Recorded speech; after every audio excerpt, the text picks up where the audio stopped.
Biglang lumitaw sa kalangitan ang masamang itim na dragon. Ngunit wala pang 3 minuto ay natukoy na ng sistema ng depensa sa hangganan. Sabay na 2 sandatang nuclear ang mahigpit na nag-lock on. Ngunit nang malapit ng ilunsad, itinaas ng itim na dragon ang 2 kamay at nagpakita ng pagsuko. At nagsalita gamit ang wika ng tao. Pinuno, huwag po kayong umatake, kakampi ako. Pagkatapos ay sinabi pa ang pangalan niya noong siya ay tao. Pati na rin ang numero ng kanyang pagkakakilanlan at ang tirahan ng kanyang pamilya ay malinaw niyang binanggit. Lumalabas na hindi pa katagalan. Ako ay napunta sa ibang mundo at naging isang itim na dragon. Noong una ay labis akong nasabik. Akala ko ay maaabot ko na ang rurok ng buhay dragon. Ngunit hindi nagtagal. Nagsimulang magbago ang lahat. Wala akong minanang alaala mula sa dating katawan. At wala ring nagising na anumang minanang talento. Ang pagbabago ng anyo ng buhay ay tuluyang nagpa-blanker sa isip ko. Hindi ako marunong manghuli. At hindi ko rin alam ang mga teknik sa pakikipaglaban ng dragon.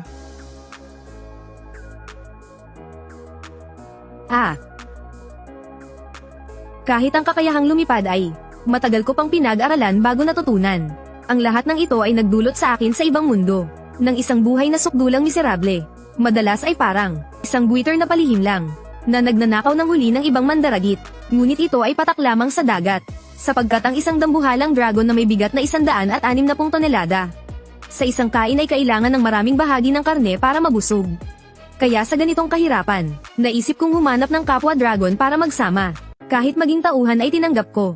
Ngunit sa kasamaang palad, dahil sa hindi pagkakaunawaan sa wika, maging dragon man o tao, sa unang pagkikita ay agad na pumapatay. Ni hindi man lang ako binigyan ng pagkakataong magpaliwanag. Sa paulit-ulit na pagkabigo tuluyan akong nawalan ng pag-asa. Hanggang sa araw na ito, biglang dumating ang isang karaban sa masukal na daang bundok. Sila ay mula sa kaharian ng Soman na ilang daang milya ang layo.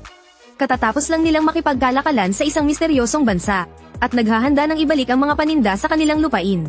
Ang balak ko sana ay hintayang makalapit sila, at saka tumalon para agawin at kainin ng 1 o 2 kabayo.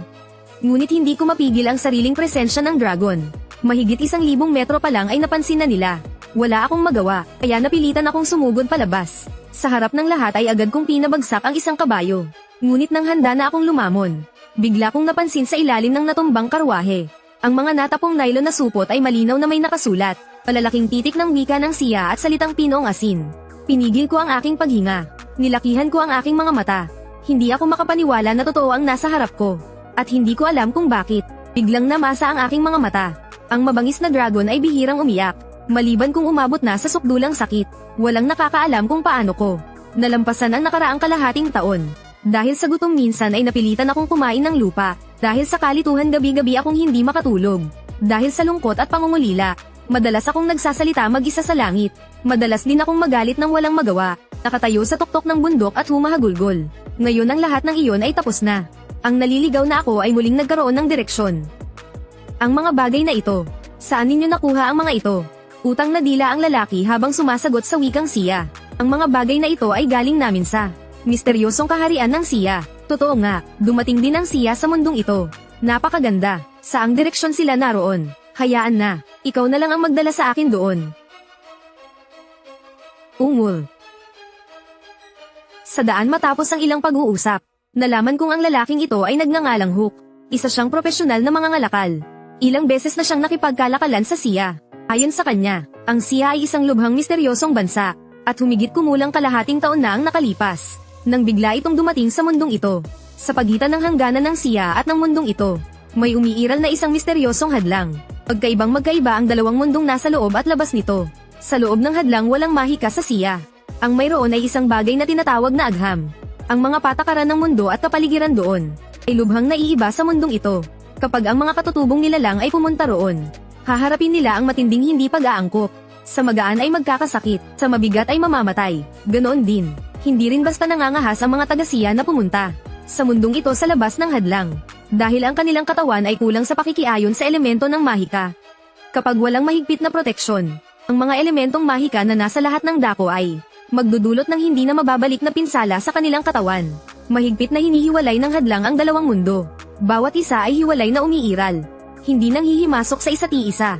Bihira ang nakakapunta sa kailaliman ng siya. Ang alam lamang ay hindi sila dapat kalabanin. Hindi lamang dahil mayroon silang malakas na kapangyarihan ng bansa at sandatang teknolohikal. Higit sa lahat ay dahil mayroon din silang isang uri ng ultimong sandata na tinatawag na kapayapaan.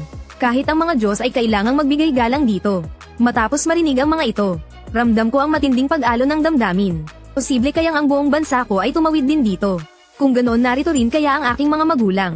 Sa pag-iisip nito, mas lalo kong binilisan ang paggaspas ng aking mga pakpak. Sa wakas, matapos ang ilang oras ng paglipad, nakita ko ang isang napakalaking pader ng hadlang na tumatayo mula sa lupa. Pagkapasok ko pa lamang, agad kong naramdaman ang matinding hindi pag-angkop. Hirap sa paghinga, mabigat ang ulo at magaan ang paa. Hindi maipaliwanag na kaba, pinapahiwatig ng aking katawan, na ang kapaligirang ito ay lubhang hindi angkop sa pamumuhay ng mga dragon. Ngunit narito na rin ako.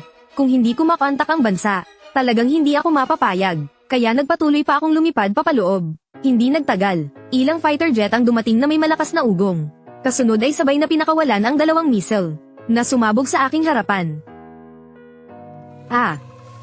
Hehe, bagamat hindi ako tinamaan ng direkta, malinaw ang ipinahihiwatig, ayaw nila akong magpatuloy pa. Sa sandaling iyon, isa pang helicopter na bukas ang pinto ang lumapit. Isang opisyal ang sumigaw gamit ang megaphone.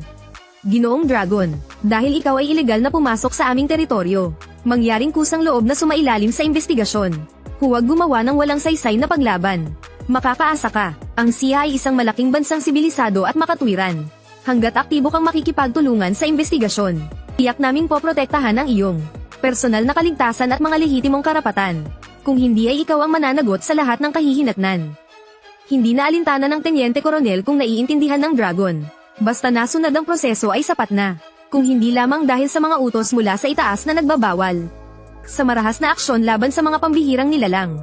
Matagal nang kumilos nang nakamamatay ang militar. Inakala ng Tenyente Koronel na ang isang mapagmataas na nilalang tulad ng itim na dragon. Kahit makinig man ay wala ring saysay. At sa huli ay kailangan pa ring gumamit ng paraan. Ngunit ikinagulat ng lahat nang makita sila ng dragon. Para bang nakita nito ang sariling pamilya. At sumigaw ng may pananabik. Inuno, huwag kayong aatake. Kakampi ako, mamamatay na ako. Nagulat ang lahat na marunong magsalita ng wikang SIA ang dragon. At ang sinabi pa ay kakampi. Ginoong Dragon, hindi ko lubos na nauunawaan. Ang ibig mong sabihin, maaari mo bang ipaliwanag, isa lamang akong karaniwang mamamayan ng SIA. Noong kalahating taon na ang nakalipas ay hindi ko alam kung bakit.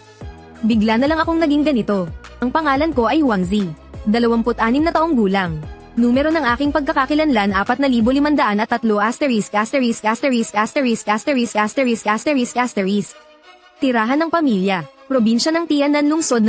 ******************************************************************************************************************************************************************************************************************************************̈ naturang daan ng Zining BLG 21. Amahuang Kangping, 56 na taong gulang. May sariling hanap buhay. Kasama ang aking ina na si Pan Shaolin ay nagpapatakbo ng maliit na tindahan. Lubos na namangha ang opisyal ng militar. Dapat mong malaman na dahil sa epekto ng hadlang. At pati na rin sa mahigpit na pagiging lihim ng SIA. Sa kasalukuyan ng mga matatalinong nilalang sa labas ng hadlang. Ay kakaunti pa lamang ang alam tungkol sa loob ng SIA. Hindi madaling makabuo ng ganitong kwento. Hindi madali ang pag-imbento ng katauhang si Ginoong Wang Zi. Huwag ka munang magpadala sa emosyon. Ipapaberipika ko agad ang sitwasyon. Kung totoo ang lahat ng ito, hindi ka namin pahihirapan. Ngayon para sa iyong kaligtasan, mas mabuting lumipad ka muna palabas ng hadlang. Ngunit pinuno, hindi ako makalipad. Maaari ba ninyo muna akong bigyan ng makakain? 5 araw na akong hindi kumakain. Siyempre maaari, makalipas ang ilang sandali, kinumpirma ni Tenyente Coronel Liu Weihan sa radyo, na ang impormasyong sinabi ng itim na dragon, ay halos tugma lahat. Hindi nagtagal, isang helicopter ang dumating na may dalang 4 hanggang 5 toneladang baka. Pagkakita ko sa mga karne, hindi ko na napigilan ang sarili at nagsimulang lumamon. Talagang nagpakasawa ako sa pagkain. Bagamat nabusog ako, hindi pa rin ako makalipad. At habang kumakain, napansin kong medyo matigas ang karne. At ibang-iba sa karne sa labas ng hadlang. Tumingin ako kay Tenyente Coronel Liu Weihan nang may pagtataka. Ngumiti siya at nagpaliwanag. Ito ay dahil ang mga hayop sa labas ng hadlang ay karaniwang mayaman sa mga elementong mahika, maging sa sustansya o sa kalidad ng karne, ay mas mataas kaysa sa nasa loob ng bansa. Sanay ka na sa karne sa labas. Natural lang na hindi mo magustuhan ang karne rito. Ngunit huwag kang mag-alala. Nakipag-ugnayan na ako sa mga eksperto ng SIA Academy of Sciences. Darating sila kaagad para bumuo ng plano sa pagligtas sa iyo. Maaaring kuhanan ka ng dugo at isailalim sa ilang pagsusuri. Ngunit huwag kang mag-alala. Hinding-hindi ito makakapinsala sa iyong buhay. Tumango ako bilang pagsang-ayon. Tutal nang dumating ako sa SIA. Handa na akong tratuhin bilang eksperimento. Bukod pa rito ay napakatibay ng buhay ng isang dragon. Kahit hiwain ay kayang maghilom ng buo. Isa pa gusto ko ring malaman ang itsura ng aking puso atay polybaga at bato. Pagkaraan ng ilang oras, dumating ang mga mananaliksik mula sa SIA Academy of Sciences. Una nila akong kinunan ng dugo. Pagkatapos ay isang maliit na robot, ang ipinasok sa aking katawan bilang kapsulang endoskopiya. Sabi nila sa paraang ito, magkakaroon sila ng pangkalahatang ideya sa aking mga laman loob, at pati sa estruktura ng aking mga buto. Sa huli ay lalabas din ang robot kasama ng dumi. Halos wala itong magiging masamang epekto sa katawan. Ngunit sa mismong proseso ng pagsusuri, hindi sinasadyang natunaw ko ng tuluyan ang robot sa tiyan. Hindi lang ito masarap, malino ko ring naramdaman, na napakataas ng nutrisyon nito para sa akin. Sana ay makapagdala pa sila ng ilan. Mayroon pa ba kayo ng ganoong uri ng robot kanina? Sa harap ng kakaiba kong kahilingan, ang pinuno ng pangkat ng pananaliksik, si Ding Zuen ay agad na nakaunawa. Maaaring may sangkap sa robot na ito, na kulang sa katawan ng isang dragon. Ngunit nang mag-uutos na sana siya, na magdala pa ng ilan, biglang may nagsalita mula sa gilid. Dr. Ding, sa tingin ko ay hindi na kailangang pahirapan pa. Maaari muna tayong magsimula sa baterya. Ang nagsalita ay ang mananaliksik na si Yu Xiaomin. Ang unang nakatuklas na maaaring magbigay lakas ng kuryente sa mga pambihirang nilalang. Ay naganap pala mahigit 5 buwan na ang nakalipas. Noong minsang nahuli ng SIA ang isang iligal na pumasok na anghel ng liwanag. Noon ay dahil sa matagal na kakulangan ng mahika, siya ay nalugmok sa malalim na koma. Agad siyang isinugod ng kalapit na ospital ng militar. Ngunit dahil kakaunti ang kaalaman tungkol sa ganitong nilalang, lahat ng paraan ng paggagamot ay walang naging epekto. Tanging kapag ginagamit ang defibrillator, ay saka lamang tumutugon ang tibok ng puso ng anghel. Hinala ni Xiao Yu na malamang ang anghel ay nasa isang uri ng peking pagkamatay na standby na estado. At ang pagbabago sa tibok ng puso ay dulot ng malakas na kuryenteng ibinibigay ng defibrillator. Ngunit kulang pa ang lakas, kaya hindi pa ito nagigising. Iminungkahi na dagdagan pa ang boltahe. Kalaunan maraming mananaliksik din ang sumang-ayon sa mungkahi ni Xiao Yu. At ilang ulit na ginamitan ng defibrillation ng puso ng anghel. Sa wakas sa ilalim ng 200,000 boltahe, matagumpay na nagising ang anghel. Pagkatapos ko itong marinig ay wala akong masabi. Ang anghel ay isang nilalang sa mga alamat, ngunit umaasa pala sa pag-charge para makabawi ng lakas. Sobrang makalupan ito, talagang walang dating, ngunit pag-iisipan ng mabuti. Ito ay isang mundong pantasya. Maraming bagay ang talagang hindi na maaaring tingnan gamit ang dating pananaw. Kung ganoon, huwag na tayong mag-atubili pa. Diretso na ninyong ikabit ang kuryente sa akin. Pagkarinig nito ay tumango si Ding Zuen. Agad siyang nagutos na maghanap ng 2 cable. At direktang ipinasok ang mga ito sa aking bibig. Kasabay ng tuloy-tuloy na pagdaloy ng kuryente, na mabilis na damaloy sa aking mga ugat patungo sa puso. Bigla kong naramdaman na mas naging masigla ang buong katawan ko. Kahit ang epekto ng kakulangan sa mahika ay nabawasan. Mahigpit kong hinawakan ng 2 cable at paulit-ulit na tinusok. Sa sobrang sarap ay napapikit pa ako. Matagal pa bago ko naalala na ibahagi sa mga mananaliksik ang aking nararamdaman. Ang pakiramdam ay parang tinurukan ng adrenaline. Ang buong katawan ko ay biglang naging masigla. At malino kong nararamdaman na ako ay lumalakas. Ngunit kung sa pag-charge lang ay lalakas na. Hindi ba masyadong mababa ang kahingian? At parang sobrang dali. Pagkarinig nito, ngumiti si Ding Zuen. Ginoong hindi mo ito lubos na alam. Ang kahingian na ito ay hindi mababa. Dahil bago pa man makarating ang SIA sa mundong ito, walang kuryente sa mundong ito. Walang kuryente. Ibig mong sabihin ba ay napaka-atrasado ng teknolohiya rito, at hindi pa natutong gumamit ng kuryente? Umiling siya. Ang ibig kong sabihin ay walang kuryente sa mundong ito. Ibig sabihin ay tunay ngang wala itong kuryente. Kahit anong paraan ay imposibleng makagawa ng kuryente. Dahil sa kalikasang nasa labas ng hangganan, ay wala talagang umiiral na malayang kargang elektron. Kaya hindi rin maaaring mabuo ang potensyal na diferensya upang makalikha ng kuryente. Siyempre, ang likas na kuryente gaya ng kidlat, at ang mahikang kuryenteng nililikha ng mga salamangka, ay umiiral pa rin. Ano? Walang kargang elektron. Paano iyon magiging posible? Ginoong Wang, ang mundong nasa labas ay higit na mas komplikado kaysa sa ating iniisip.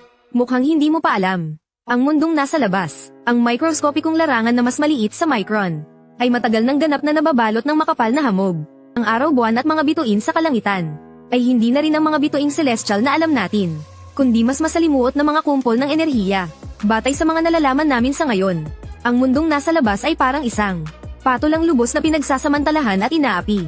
Ang mga tinatawag na Diyos ang mga may-ari ng patulang ito.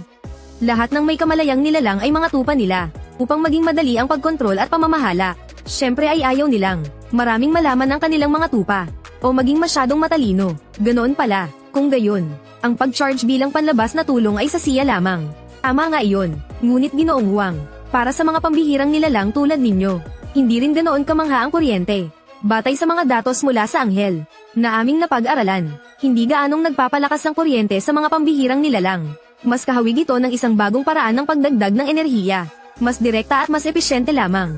Sa katunayan hindi ka talaga lumalakas, kundi dahil ang iyong katawan ay matagal nang kulang sa supply ng enerhiya. Maraming tungkulin ng mga organo ang hindi ganap na gumagana. Ang kuryente ay pinupukaw lamang ang mga mahinang natutulog na mga organo upang muling gumana. Unti-unti nitong ibinabalik ang iyong katawan sa rurok na kalagayan. Ganito na lang, Ginoong Huang. Medyo gabi na rin ngayon. Sumama ka na lang sa amin pabalik sa laboratorio. Mayroon doon na mas mahusay na kagamitan para sa pag-charge mo. Kinabukasan, sa isang silid pagtanggap sa North Dragon River Military District. Ano ang sinabi mo?